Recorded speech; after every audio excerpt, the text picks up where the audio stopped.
এখানে ভেজেছি বড়া ভাজা, এখানে হচ্ছে বড়া ভাজা, আর এখন হচ্ছে মাছ ভাজা করছি।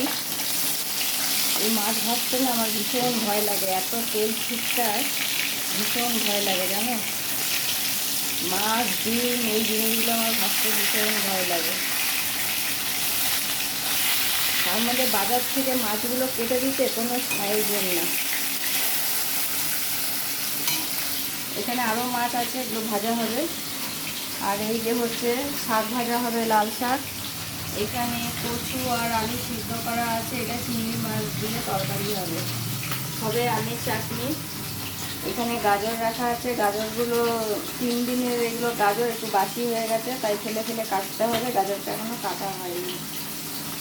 তো এই রান্না চলছে আজকে। এখনও বাকি আছে আরেকটা তরকারি, সেটা বলা হয়নি, সেটা আমি করবো কিনা এখন জানি না। যদি এই রান্নাগুলো করে সময় থাকে তারপরে ওটা করব। তো চলো, আজকে এই রান্না হচ্ছে রবিবারে। কার কি রান্না হয়েছে প্লিজ একটু কমেন্টে জানিও। টাটা।